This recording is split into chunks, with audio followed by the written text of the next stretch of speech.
sa Reyes. Mula sa pagkabata, nagsimula siyang mangitahin.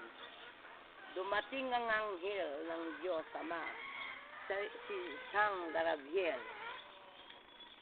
Sinabi niya, nasa sa inyo na ang banding upaya, pagkahan ng kapangyarihan, at tala ng munag.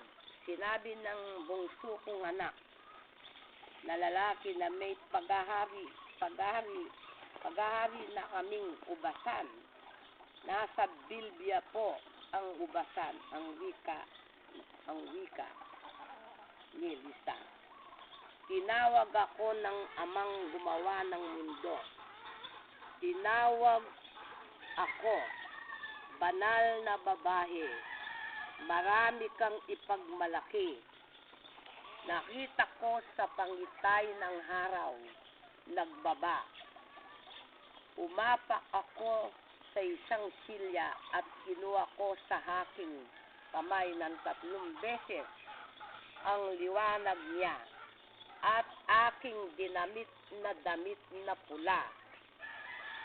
Ang aking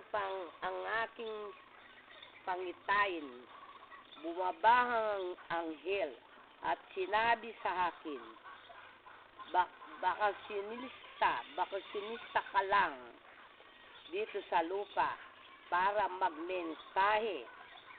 Sinabi ng amang nasa langit, ikaw ang aking bibig, ako ang inyong isip. Ginagamit lang ako ng Diyos dito sa lupa. Dumating ang anghel. Sinabi niya, matanda pa ako kay Hebat Adan. Rene. Part 1.